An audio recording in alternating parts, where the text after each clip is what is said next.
welcome back to the European LCS for our second matchup of the day. The reigning champions G2 have shown great progress in their latest series, and they can take their 5th straight win against Ninjas in Pyjamas tonight, and that is definitely catching me off guard. The fact that if we don't count Rift Rivals, they haven't been losing series per se. We had just been talking about the slump, which was definitely there, but hashtag the G2 slump is over party.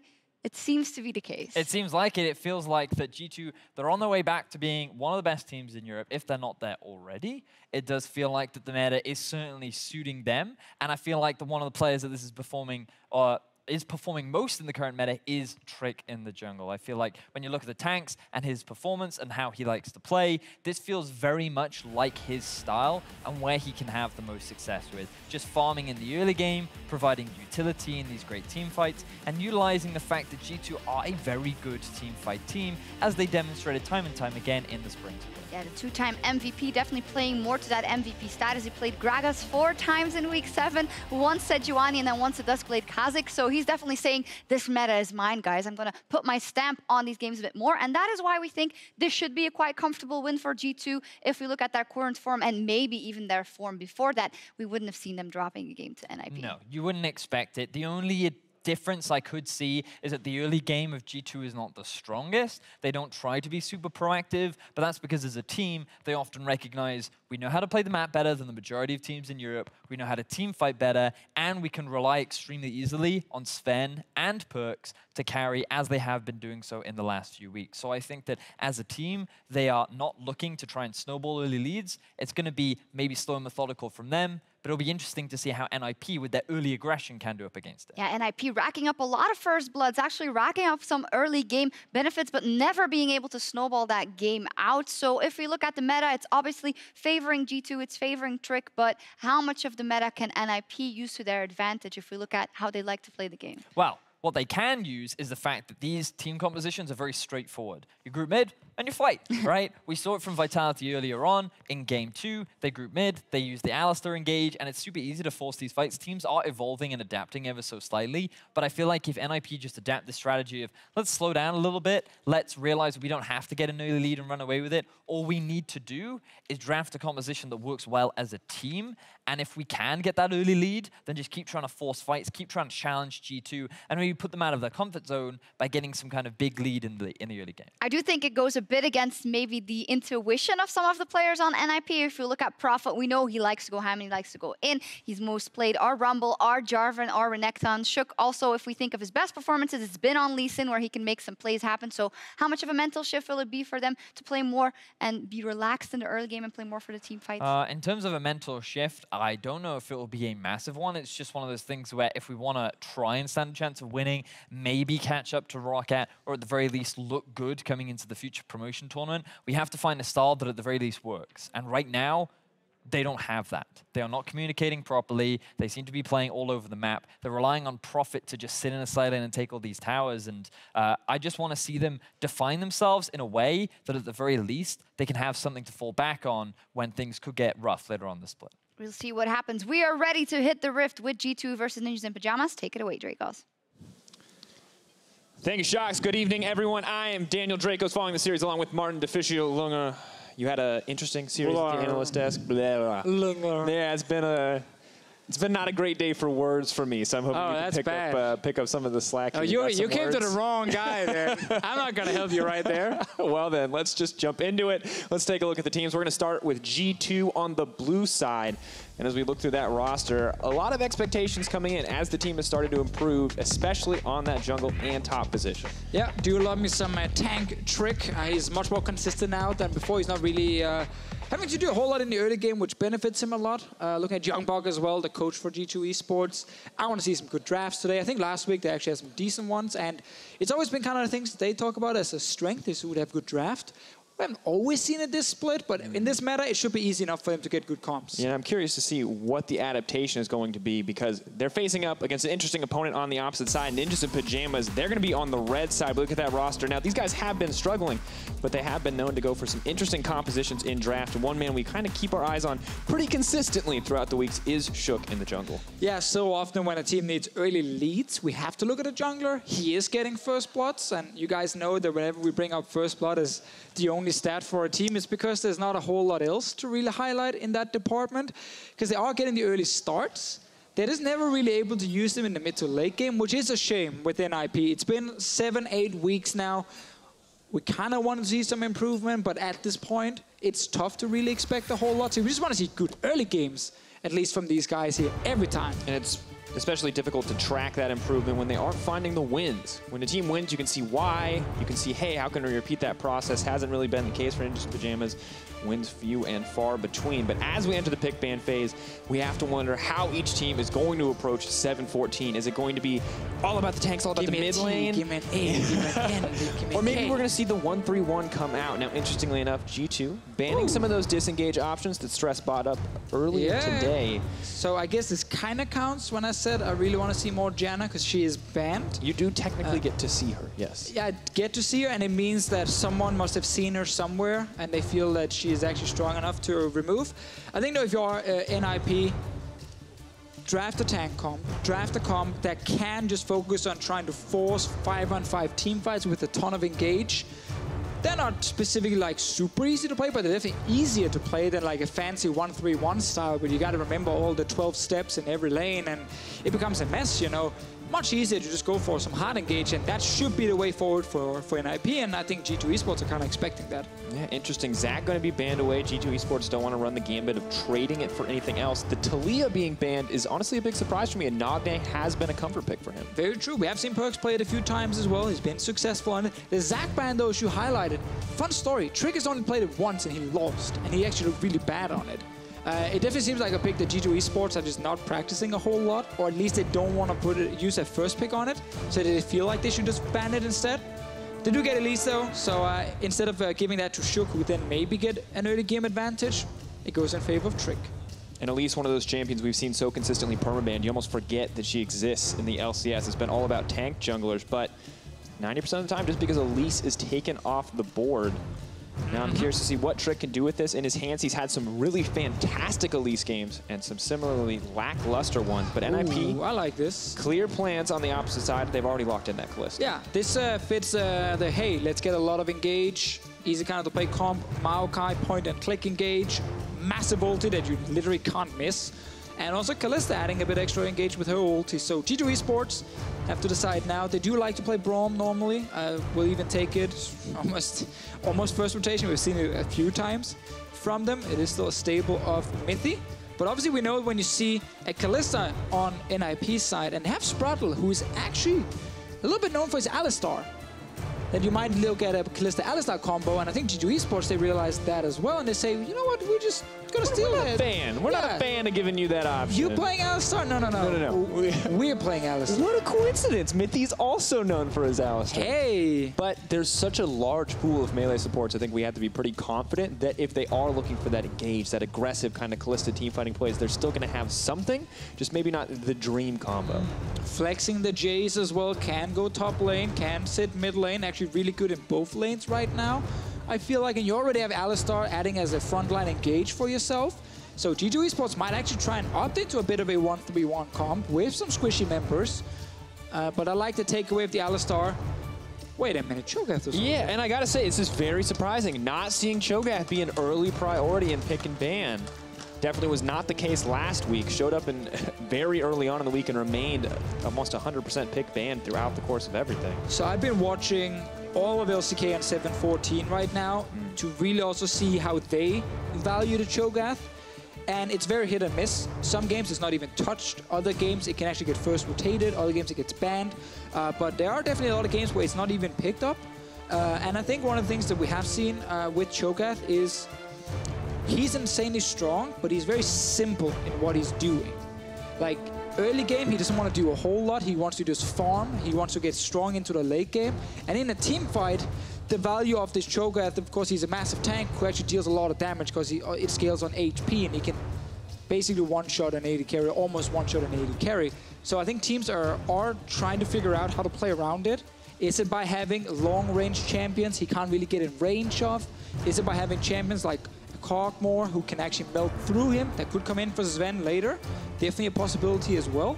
I want to see what G2's answer is, because looking at NIP's side, damn, man, that's a sick exactly, and that's exactly what you mentioned that we wanted to see from Ninjas. You want a composition that's maybe more simple to execute, that's maybe more linear in what it wants to do. Well, I see a composition right now that wants to fight, and a composition that doesn't really want to deal with any of these scaling picks on the side for Zven. No Kog'Maw, no Tank Buster, no Tristana coming out either. Yeah, really like that ban here. I would love it to be Cho'gath top lane with the Maokai jungle. Because I just think Cho'gath top lane actually has a really strong laning phase as well. Obviously, if that is the case, it's probably going to be Jayce top against it, who just wants to build, to play the Ruined King, sit in that lane and split push all day long. He's not a strong team fighter right now as a top lane champion. So that might be the go-to option for G2. But man, boys, we talked about Engage. Here's a Rakan. Like, I am loving this draft from NIP right now, simply because they have so many ways of forcing fights. And they have great scaling as well, because they run Maokai Cho'gath, which is such a deadly combo. In Maokai especially, I got the chance to speak to Zven a little bit before the game today, and I was like, yeah, Maokai just, to me, feels so irritating because of the, the point-and-click CC, and he's like, I hate that ability. That ability is the most toxic thing in any game, and now he has to go up against it as a Varus. That is not a good feeling. Yeah, once the Maokai is in range, you're not getting away as Varus. You don't have any mobility other than your flash, so this is gonna be a really tough game for Zven to play against all that Engage on the side of NIP, and I know it's obviously G2 versus NIP, so it's very heavily in favor of G2, just ignoring drafts. But I think their composition is way harder to execute than what we're seeing on the side of NIP, where it's actually really, really good team fighting with good scaling and not weak lanes. Cho'gath top and Kalista Rakan bot lane, they're fine lanes. And I'm curious to see what the strategy is going to be from G2 to try to mitigate the insanely strong team fighting coming out from Ninjas in Pyjamas. All of those hover-overs so far. Cassio going to be the final lock-in. Can have that immense team fight impact. Can duel very handily with the Jayce in some of those early game scenarios. Across the board, I think we have to say two very strong compositions, but surprisingly, compared to what we saw last week, two very different compositions. Both of these teams are not about fighting in the mid lane. G2, a very different objective. Yeah, G2 Esports needs to show they can still play the great macro play. They need to show they can avoid the 5-man engages in the mid lane and rely on Jayce in one side lane, Gnar in the other side lane. Of course, Elise early game to snowball these two solo laners. A lot of focus on Trick early, and then focus on Perkz, and of course expect in the late game and their ability to actually play on these side lanes. Because if you are NIP, the win condition is simple. Get towards the mid lane as fast as possible and just try and hard engage on someone like Zven every single time. Now a lot of pressure though on G2 to spread out across the map, to not get baited into some fights maybe they feel like they can out-execute in, because the tools are in favor of Ninjas in Pyjamas. And we do see actually NIP swap the Maokai to top lane. It's because they saw Gnar from G2 Esports, which is a very good pick against Cho'gath after a few items comes under Gnar's belt right there. He can just win the side lane split push. Maokai though, he doesn't care about that kind of stuff. He just TPs away and hard engages. Not a champion about the lane, instead potentially all about those team fights. NIP and G2 gearing up. NIP, will this be the first time they find their series win? We're gonna find out as we jump into game one. Yeah, right now, Drakos, we might get a much closer game than expected, just based on NIP's draft right now. If they are able to force the team fights, they might be able to punish G2 Esports if the setup is lacking a little bit with the 1-3-1, which is obviously gonna be something we will talk a lot about during the game itself. But early on though, G2, Jayce and Gnar with an Elise as backup, strong solo laners that can actually snowball if Trick is on point. I think diving top lane is definitely a possibility in the early game against the Maokai, who tends to lose most lanes. That's something we have to consider. There is the potential that G2 just win this in the laning phase. That they simply out-execute their opposition. They have the immense strength of the Elise early game. And when you think about what this game means for each of these teams, G2 in a very close battle with Misfits to try to get that second place. No one really wants to be in a third place scenario right now. NIP on the opposite end, they're not playing for a lot, we have to be honest, but they need to be prepared, they need to be ready as we move closer and closer to the promotion tournament. They're not there 100% yet, but you beat G2. Yeah. Chances are you can beat some other people too. Basically, NIP needs to win every single game if they want to avoid that promotion tournament, and they need Rocket to obviously lose every game they're playing. If that happens, NIP can do it. More importantly, though, is just actually improving as much as possible before that potential promotion tournament. Because then you're not playing against G2 Esports and Fnatic. you're playing against challenger teams. So if you have actually learned anything in the LCS, it might give you the advantage in those games, and you can just re-qualify right back into the LCS. It's interesting. One of the people we have to watch for improvement is going to be Sjokz as well. Wants to qualify back. Definitely has been a... I called him the double-edged sword so many times. Some games Sjokz starts plays, carries his team through the early game. Other games starts to fall apart. Yeah, this time around though, he doesn't have to do a whole lot in the early game because he's on a Cho'gath. He just wants to scale. It's on Trick, as we said. He's the man we're really looking at. And Trick is not famous for his Elise. Definitely not the case. Do see some small trading on the bottom side, but the Cho'gath has changed in a lot of the meta picks coming out. It's just been interesting to watch to see how each of the junglers adapt. Now, Trick, we felt like benefited from it immensely and definitely did last week, but has swapped back to some of this older style meta. And that's the thing. These 5 picks on your screen right now, they all fit Trick extremely well. Kha'Zix is the only non-tank that he actually likes to play. So the fact that it's Sjokz on the Cho'gath, who doesn't want to be active early game, and it's actually Trick on the Elise, who needs to be active early game. It's a bit of a swap compared to maybe what you could have expected, but that was obviously one of the reasons G2 also stole away the Elise. They don't want to deal with that early game from Sjokz, and Trick then has to show his ability on this champion. We've seen it a few times, definitely. It's not like he's never played it before. This has never been his wheelhouse. Has had 1 or 2 good games this season. Curious to see what Sjokz can do with the Cho'gath. Is on the top side, but Trick is moving in. The early game strength of the Elise is immense. Luckily, little Golem going to block the volatile spotterling, but still Sjokz forced off. And we hope Sjokz is watching this and taking some notes. He played this matchup against Fnatic. He did this exact same invade, but he ended up dying on the way out because he used his repel and cocoon and a few things. Trick played it very safe, took their blast cone, knew, okay, worst case, you can always flash back out, but no one should actually be able to kill you right there. So he managed to force Sjokz out of the jungle.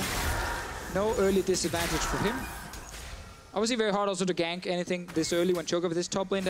So what Sjokz did, that's important to highlight, is he did his Raptor into his red buff into his Crux on the top side. The reason he's doing that, even though it means he doesn't get an early blue buff, is because then he ends his root on the top side at level 3, where Trick actually would want to go up and kill the Maokai on the tower.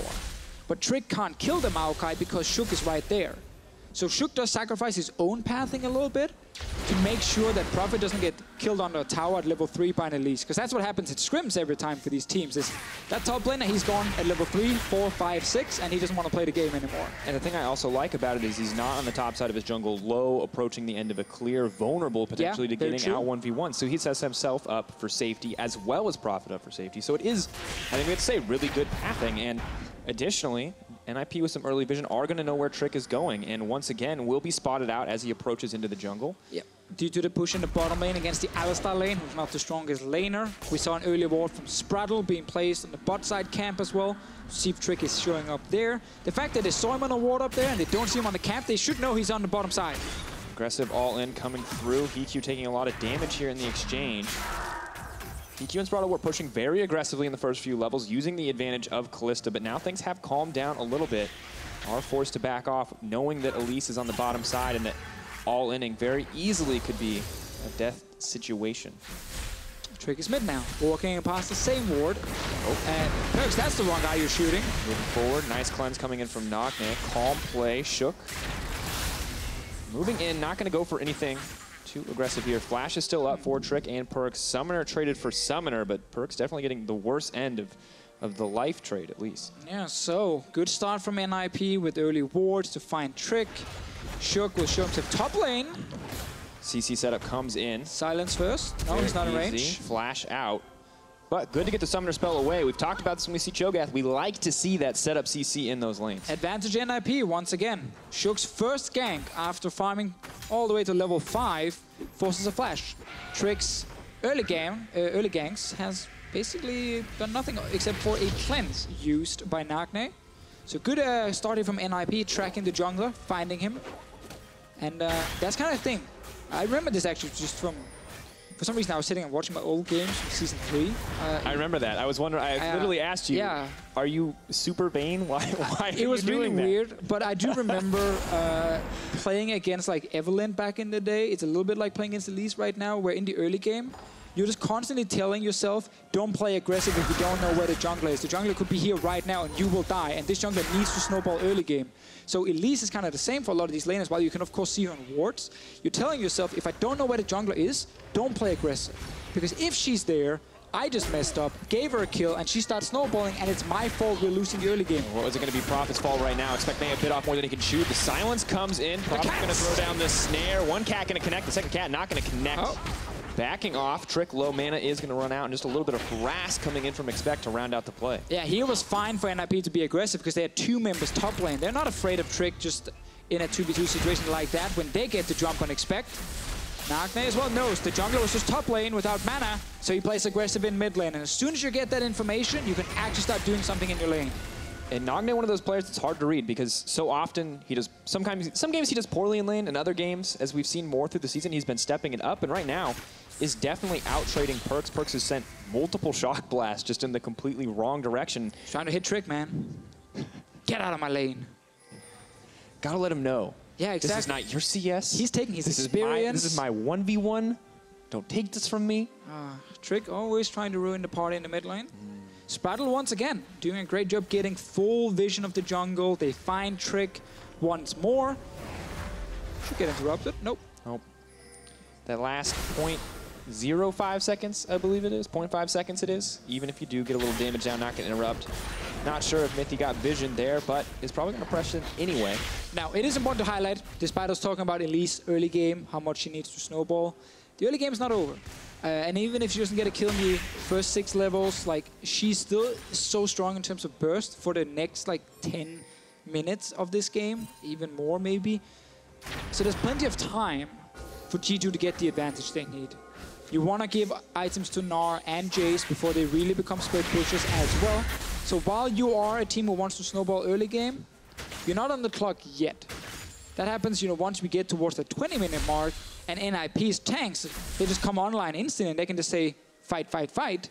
That's where G2 Esports need to have the advantage before that. Definitely the case, but for Prophet, for Sjokz, the big tanks on that lineup, not even at the 1 item point, even if 1 item can be pretty terrifying. Righteous Glory, Cinderhulk, definitely noteworthy.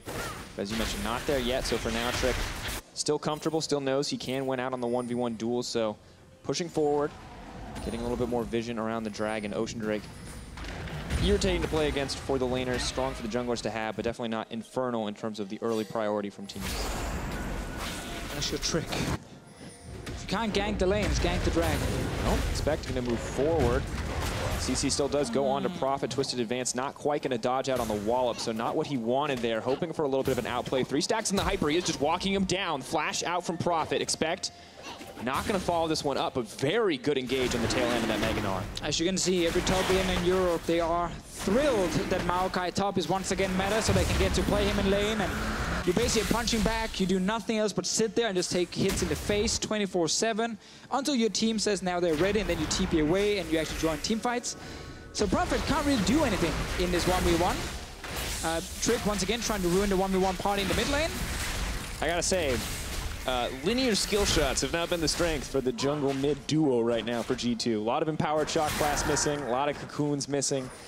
Nagne should definitely feel the pressure in the mid lane, but despite all of the attention that has been given over to Perkz, still 94-82 in terms of CS. So Nagne playing the early laning phase very well. Great start from him. Prophet, no surprise, being pushed onto his tower. Sjokz is just farming in his jungle. Pulled off 2 ganks, got a flash from one of them, forced Trick and Expect back on the other one. So can't really fault him for his early game on this Cho'gath. And NIP right now are still doing fine in this early laning phase. And I want to see what happens as we get closer to the mid game, because that is the question. That's when their composition comes online, as you mentioned. The ARAMs in the mid lane, as we colloquially call them, you know, the fights, the focus on fighting around the mid lane. Haven't seen it yet, but when it does happen, is that when we're going to see Sjokz execute in these fights? Because for now, as you mentioned, solid early game. Getting out impact you don't always expect from a Cho'gath. As we look at the jungler on the opposite side, still waiting for Trick to impact one of these lanes. Well, we might have to wait even longer. He's going back to his sprattel. He wants to fight. Not exactly the guy you want to fight. I just got excited for nothing. That's the last time. It's easy. It's easy to get baited in. That's the nature of Rakan, man. It's just easier to get excited in case something happens than try and predict in the moment if you should get excited or not. That's the worst. We've definitely both done that one. The one where it's like, yeah, he's fine, he's gonna live, and then the ignite and the ult comes in. You're like, oh, never mind, they're all in and he's dead. I'm still talking like nothing's happening, but he's dead. That is the worst part. That is the worst. But then it's also, you can also get too hype if the game is actually not, you know, that crazy what's happening, and it wasn't like a sick outplay, and suddenly we just start screaming like it's the biggest outplay in the world. So there's both ways. Caster issues. Yeah, the issue is I think you always want to err on the side of like, oh, maybe not a big outplay, and I'm like, he flashed a skill shot. Outplayed. I just want the players to know that it takes more to impress me than killing someone like Perkz in lane. I love that you think that they're worried about that is the thing. They should be. I want to see them kill Perkz, Trick, and Expect at the same time in a 1v3, and then I will bless them with my hype. All I'm saying, Nagne. Hey, Nagne. NIP needs a little bit of hype. This might be your chance. 2v1. You could level it up to the 3v1 today. Profit, though. Maybe not quite so lucky. It's just going to get back into that wall. Oh, that's insane. It's a slow walk down. Oh, okay. Comes out. Sorry, I got hyped again there. See, I thought it's okay. I thought it was one of the moments. Deficio. I thought it was one of the big ones. Trick gets the Rift Herald. That's good for him. Finally, he can actually do something in his lanes, which is click on the Rift Herald button. There you go. The cats. Not great on the hit cocoon counter for Trick, but is continuing to put pressure down on the top side. Now for NIP, when you look at NIP, there's a lot of weaknesses, and that's very clear. But one of the few strengths of NIP is that they usually are very even going into the early game. Actually pretty solid in a lot of cases, which you wouldn't expect when you look at their record. Well, this one is definitely even as well, slightly behind in gold only, but their composition does just want to scale. You have your tanks. You don't need to fight early game. You have a Cassiopeia as well. So this is perfectly fine for NIP. And staying true to, you know, this being average in the early game team. Nagne will cleanse out that one. Perkz did get his Ghost Blade right now, so he did start to hurt quite a lot. And if you are Cassiopeia, you can't rush Ninja Tapis. It doesn't work. You can't put the boots on your head or anything. And instead, he just wants that Rod of Ages, meaning there's no extra armor on Nagne right now, and this lethality will hurt. Not the luxury of the Ninja Tabby. No boots on head. Where else would you put the boots? Yeah, no boots for the Cassio. All right, but I think the thing I like about that trade from Perkz is that it does burn the ultimate for Cassio. Jayce is a, you know, essentially a non-ultimate champion. You know, that's a pretty major cooldown. Maybe the next all-in can be the key for Perkz. Highlighting his weakness, huh? He doesn't like talking about that. He has a real ult like everyone else. He has a hammer and a gun. Well, now they might fight on the bottom side. They might get too hyped for sure. No, it looks like they might actually kill each other. Chain CC is coming in. HeaQ is running for his life. Blade of the Dream King has been burned. Sprattel. Oh, he's turning because Sjokz is on the way. Oh, TP as well. Oh, that miscommunication. That hurts. That hurts. He's going to lock him up under the tower, but he's about to go mega. This may be the solo kill. Wallop comes in, leaps forward.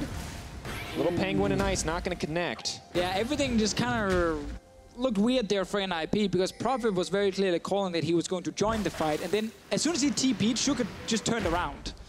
And then it was like, are they fighting? Are they not fighting? In the end, Prophet was TPing in front of Expect, and he was just taking free damage to then cancel his TP.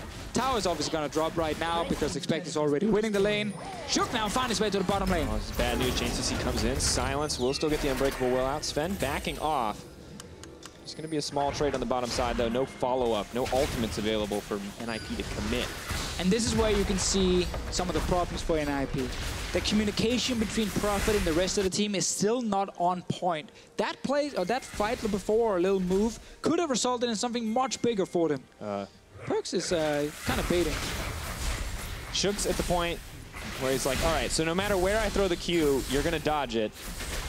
Perkz is at the point where he knows that as well, so... And that's where Sjokz is smart. If you don't use it, you can't miss it. Which means you actually never made a mistake. You would be a terrible coach. Can I just say that? No. Look, as long as you never try anything, guys, you're never going to fail. See? It's not your fault if the enemy team does something great, as long as you didn't fail anything on your side. Well, one success for G2 is that they are going to be able to take down the tower, power the Rift Herald that they were able to secure earlier on.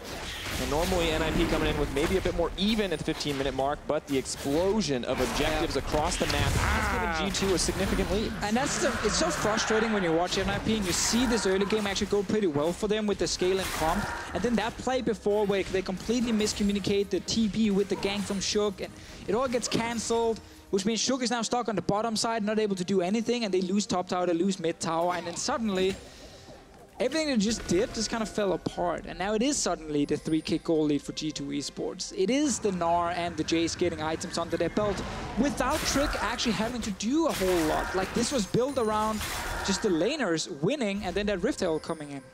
And I really got to say, we need to praise G2. This is a slow, calculated playstyle that we generally like to see. NIP's bot lane doing a good job to survive this long, but G2 building gold lead entirely out of map objectives. Definitely not a playstyle I'd say we've seen from them in a while. Could just be because they're up against NIP, but regardless, feels like a good look for a team who's kind of fighting their way back to the top right now. They really, really want to get back to that #1 spot. It is hurting them that they've lost that #1. Fnatic still sitting with it, the rival of G2 Esports as well. Do you know when they're playing each other, Drakos? I do, conveniently. Is it week 10? It might be week 10. Is it Saturday in week 10? I believe it is. Is it Saturday in week 10? It might be Saturday, the 12th of August in week 10. That might be a hype graphic next game, just teasing that one. Let's see. Point is, Fnatic will play G2 week 10. Needless to say, we're all excited, but for now, GPU's going to have to make it through. Oh, there it is! Ooh! This was actually supposed to be game 2, but we just baited everyone. Surprise. Can't trust us. All right, well, G2 Esports versus Fnatic, Saturday, 12th of August. Mark it in your calendar. You're here, you're watching. Some people talk about, you know, McGregor versus Mayweather. I talk about G2 versus Fnatic. Like, that is the match. Look, all I'm saying is, one of them's an MMA fighter, one of them's a boxer. We have 2 League of Legends teams. There's no weird mismatch there. That is true. That is definitely true. Now, though, as we focus back on the game, I've got an interesting statistic for you. So I try to figure out how to deliver those better. Quick shot, definitely the veteran. Why are you all trying to become quick shot? I'm not trying to become a quick shot. Someone just whispered a fun fact in my ear and I want to share it with you. Okay. I'm not going to go, hashtag quick stats, guys. But he would like that if I said that. Now, 1830, latest First Blood. It's now 1831. Now, whenever a kill happens, it'll be the latest. Deficio, last season's latest First Blood was about 28 minutes. And we casted that game. We casted it, Misfits versus Vitality. And now, I remember. We get the pleasure of the run back. Fun story, Sjokz was in that game too. On Vitality. Basically, when Sjokz is not able to get early kills, no one gets early kills. I like that authority. That's apparently a rule right now. G2 Esports, of course, they are playing what they consider the perfect game. So it's all about the fancy objectives. It's NIP who wants the kills, but they also wanted time. They wanted to scale. So they were making the calls saying, guys, before 20 minutes, no fighting. After 20 minutes, maybe fight, because Righteous Lord is completed, you know. Cho'gath is almost level 11, so rank 2 ulti on his way. So NIP are fine playing without any kills in G2 Esports because they're these fancy guys from the upper class. They're also fine, just only going for objectives. Why are you doing air quotes? I don't know why I did air quotes. The viewers can't see them, but yeah. All right, well. Spoiled kids on the side of G2. All right. They're playing the fancy game. They don't need to get their hands dirty. At least that's how it would appear so far. But I feel like if you're right, if NIP are a team that's looking to come online around the 20-minute mark, that may change. But how does NIP force these fights? How does NIP force G2 into the mid lane where they can set up that Thunderdome, that arena? Right, so it's not just like run 5-man mid and nothing else, because there's of course multiple lanes on the map you gotta take care of. So what you wanna do is when Nagne finally gets to push out the top lane wave, towards like the river, he wants to move down and join his team in the mid lane. And that's when NIP with TP from Prophet, who's about to die. Oh, nope. Twisted advance underneath. Law can expect back in. Beautiful mechanics to dodge that up. And now the fight in the mid lane. First Blood actually going to be Sven taken down. So we just talked about this. Or rather, Nagne right now did not have time to push out the lane and top and move down to join his team. It was G2 because they had already pushed the lane with Perkz that had a tempo advantage and moving Perkz to the mid lane faster, forcing the fight. This is what NIP wants to do. What G2 just did is what NIP wants to do. Because that's the flash cocoon, and Sjokz going to have to run for his life, or it's just going to be a free Baron over to G2. Perkz Maybe a bit more hungry for blood. Nagne running for his life. Oh, nice dodge. Used.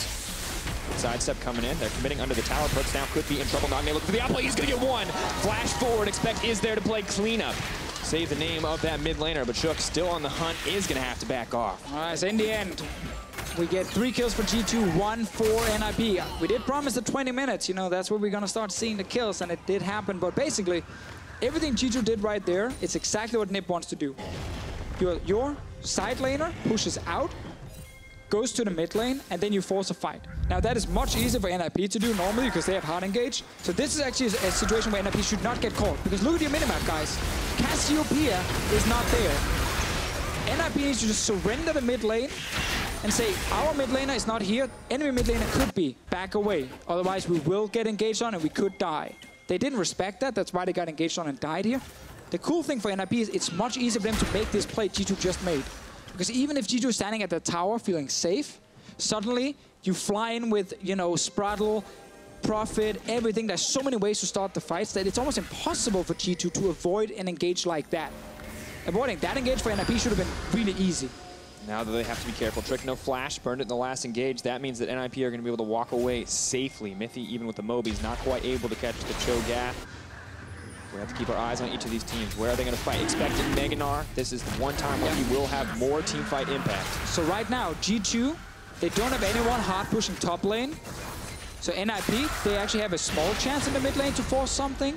But now they seem to be actually hovering around Baron vision instead. Wait, they're going to rush this one down and try and force a fight around it? Okay, they want to force a fight at Baron, guys. Hey, you want to start a fight. This is a good way to do it. Now G2 will get a little bit of information. They will spot this out and they're moving in. You got to turn here. NIP, you want to turn. On the way. Mithy coming. They got Rend and Feast.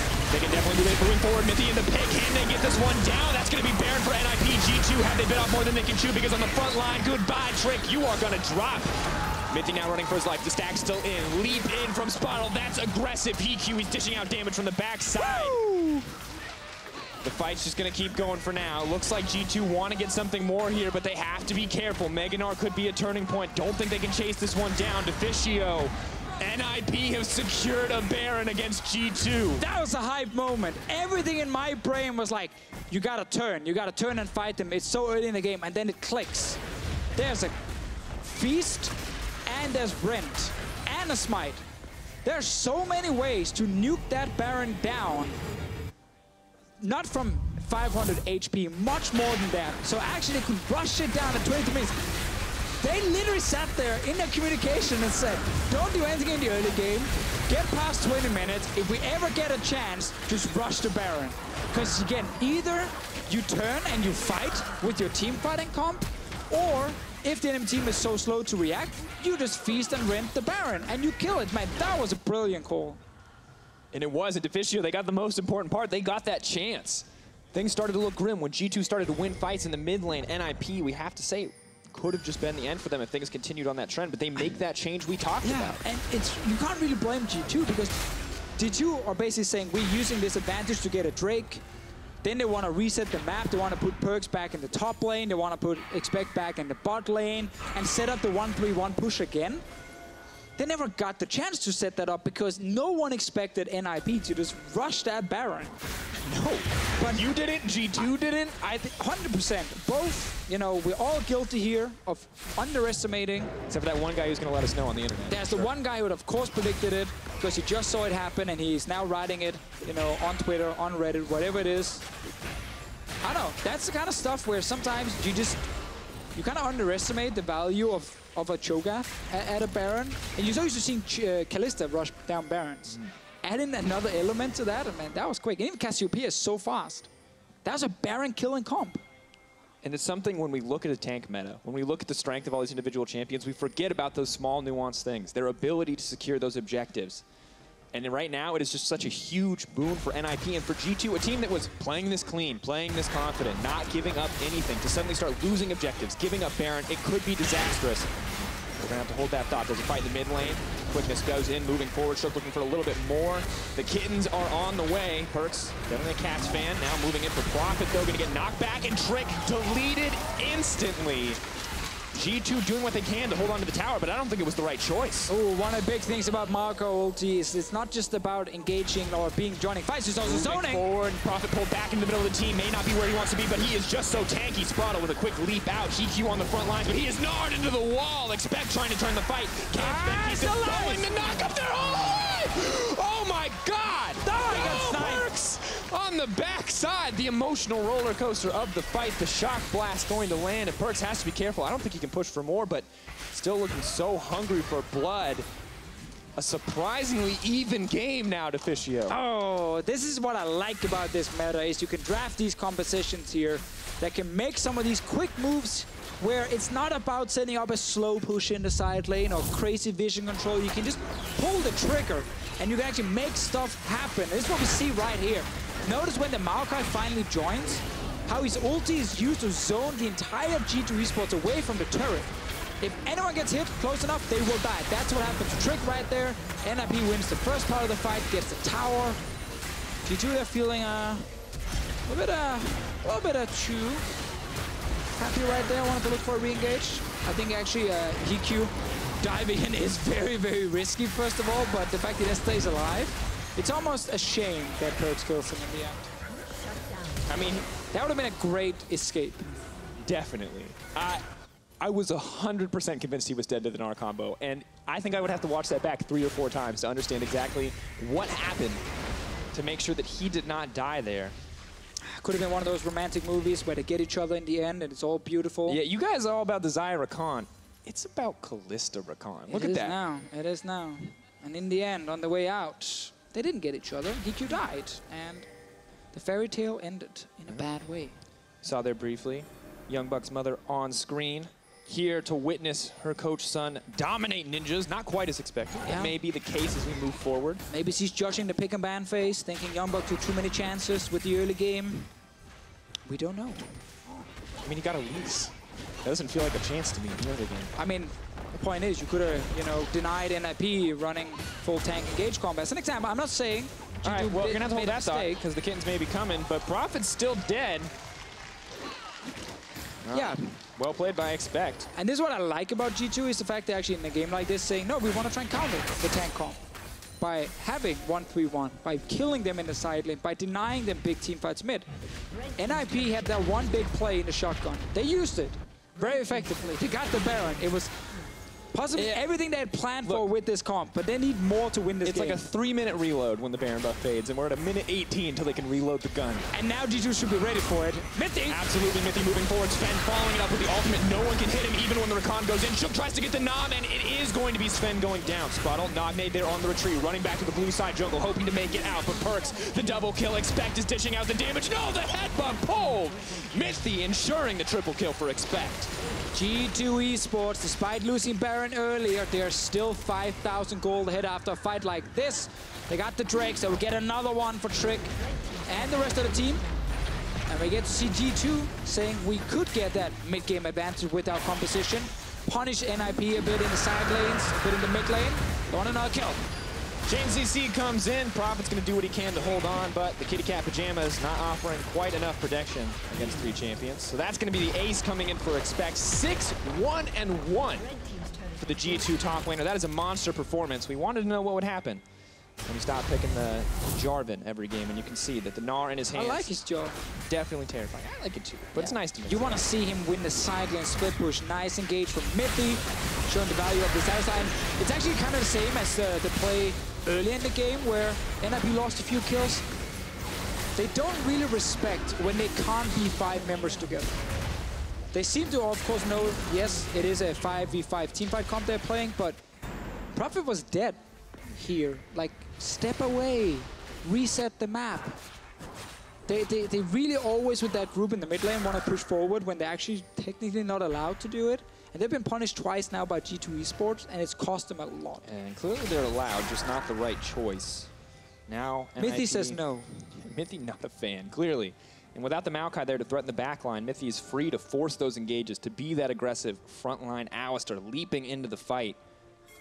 Doesn't have to worry so much about peeling for the backline, although Sjokz did manage to get out enough damage as the Cho'gath continues to be a massive threat for that Varus. Baron is alive. So what NIP is called now is push down mid lane again and see if you can walk in towards the Baron pit and try and set it up. So they push down mid lane with 5. They ignore the side lanes. That bot lane wave doesn't exist for them. That lane doesn't even exist at all. It's all about mid lane and Baron. So they might just try and do exactly the same play. Start it, either turn and fight or rush it down. They have to now turn and fight, clearly. Start it. It is started. Now they're turning and fighting. A bit of poke on the backside. Arrows coming over from Varus as well, chipping down the team fight comp. As we said, G2 this time around are like, yeah, I think I've seen this play before. You are going to rush the Baron as soon as it spawns. And they are all 5 members around. Even Expect was like, I'm not going to go with that wave in top lane or bot lane. He's like, I'm going to go join my team. So I guess... Got to praise G2. They're adapting in-game, not always something that we credit them for, but clearly aware of what NIP are trying to do and willing to play around it. Now they start to bear themselves. 5K ticking low. Come on, Sjokz. Is he going to go for it? Headbutt pull, trying to keep it healthy. They are going to secure it in the end, but this is now the engage. Ball not quite going to connect. In come the kitty cat. Zven will be booted up. HeaQ throwing out damage. Has the team behind him. NIP fighting front to back. Only Mithy in the back of the team, but Prophet is taking so much damage. Perkz doing so much in exchange, but sprattel is going to find the knockup. Members dropping left and right. It is a trade of blows, but Trick is doing so much to shred through these tanks, and Zven and Expect are still alive. So far, it is the 4-for-1. That is a 5-for-1 trade. Triple kill for that Elise. Right there, we see G2 Esports being the team rushing down in the Baron and then taking the fight. Mithy is always behind the enemy lines here, being super annoying on this Alistar. And it's allowing his carries to actually sit there and deal enough damage. We have not seen NIP really set up a massive team fight where they could just run to the back line of G2 Esports. Instead, it's great kiting from G2 and actually really good fighting from them. Patience, knowing when to go in, knowing when to commit those major cooldowns and the risk of going down. This is going to be G2 walking it in, folks. There were a few moments of brilliance coming in for NIP, the aggressive Baron call, but when you try to rinse and repeat against a team like G2, it doesn't always work out for you. Trick now on a rampage, but the Nexus drops, and that's going to be game 1 for G2. G2 showing it's not just about drafting the full-on tank team fight comp.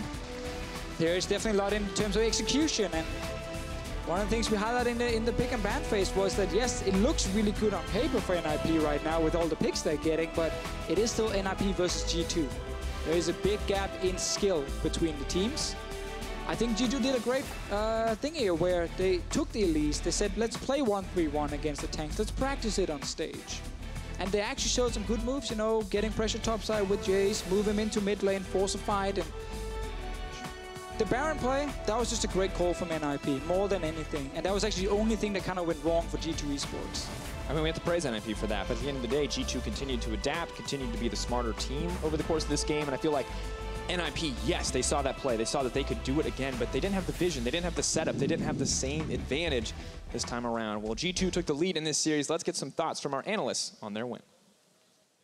Thank you very much, Drakos, and I want to look at what we predicted, what would happen before the game, and what actually played out in picks and bans and in the game, because who we highlighted, Trick, he's doing great in the tank meta, he loves that Sejuani, he loves that Gragas, but G2 come out with a completely different game plan against what, in my opinion, was a very, very strong draft from NIP. Yes, they decided to go for an early game focused comp by picking things like a Jayce, picking the Elise, and basically saying, we need to snowball the early game. Now, the big thing you have to highlight is that early game doesn't mean like first 5 minutes or first 10 minutes. Like, you have a fairly decent window of like the first 15 to 20 minutes of the game, but we didn't see first blood until 20 minutes and 22 seconds. So what happened? Were the ganks not completely on point? Were they well defended by NIP? Why were there no kills in that long time of the game? A lot of it was thanks to Sjokz. Like, a lot of his counter ganks were really good. We saw a lot of those 2v2 skirmishes actually going in NIP's favor, where it was actually the Elise losing out on these trades, and it's like, power of tanks, they're kind of strong. Even in the early game, like, their base values are pretty high, but they don't scale very well. And so you're looking at how effective they can be at just getting themselves through the laning phase. And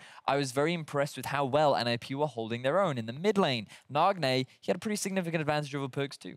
They were holding their own, but then you see these signs. You see, okay, Gnar is getting ahead in that top lane, so you can have the 1-3-1. You can pull the trigger whenever you want, and that's what happened. G2 got ahead. They got a couple of kills in the mid lane. So in our minds, it was like, they will probably play it out. Yep. But then, the genius move, and possibly the only game plan of NIP coming into this one, they managed to secure a Baron, but you wanted to look at the vision specifically. Yeah, and just it is dark. You can see that NIP see nothing around the Baron area. Like, they were in the middle lane, they make the rotation around, they just go, you know what?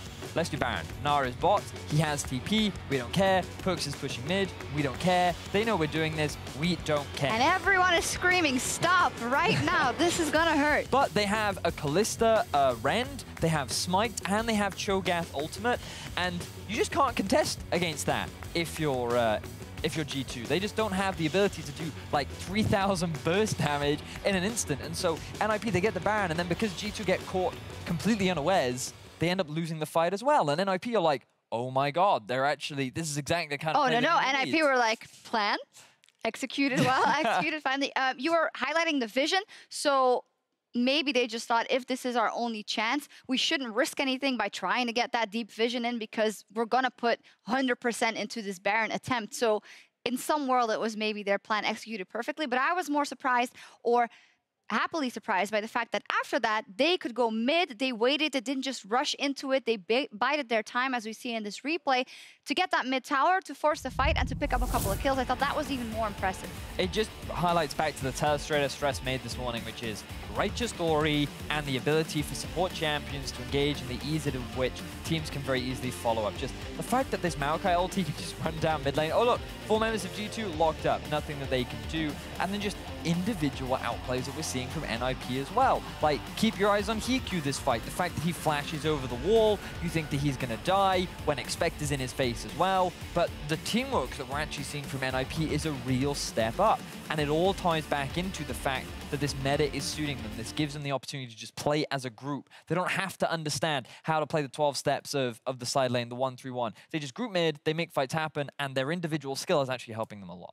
Unfortunately for them, they're playing versus the reigning champions in Europe against G2. And a little bit later, they say, well, hey, there was nothing wrong with our Baron game plan the first time. Let's try it again now. But we're coming into the game at a point where G2 is more prepared because it happened before, and they are further in the game. So whenever NIP try and threaten, they just turn on Baron and fight. And it comes back to this whole concept of vision, right? It's like, sure, early on when you didn't have that vision and you were able to catch G2 unaware, that's fine. But G2 are a team that very quickly learn. And as you rightly said, they are the reigning champions in Europe, and they will not fall for the same trick twice. So they're the ones to set a proper vision around the Baron. This time they are more than ready and waiting, and you see the true team fight power that G2 does have as they effectively dismantle NIP. Also liking the fact for their part now that this game turns into one that they chose a different draft for. They didn't go for all the tanks. They went for some picks that we would see as suboptimal, but they make it work. And I do think it's their right also in a game like this to try it, because they have confidence in their abilities. Of course, but there is a huge element of risk, and something that the casters were highlighting was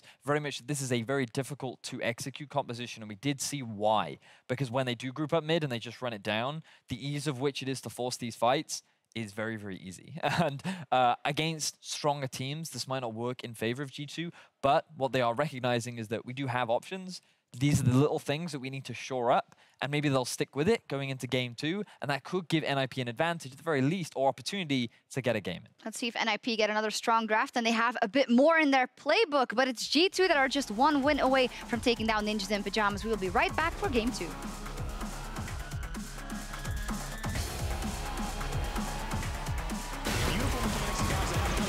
First blood actually going to be spent, taking it down. And they get this one down. That's going to be Baron for NIP. G2 have they bit off more than they can chew, because on the front line, goodbye, Trick. You are going to drop.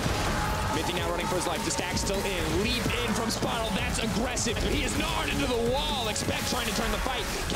He's allowing the knock up there. Oh my god.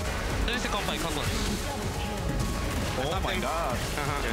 I can solo. You guys go. NIP fighting front to back. Only Mithy in the back of the team, but Prophet is taking so much damage. Perkz doing so much in exchange, but Sprattel is going to find the knockup. Members dropping left and right. It is a trade of blows. Doesn't always work out for you. Trick now on a rampage, but the Nexus drops, and that's going to be game 1 for G2.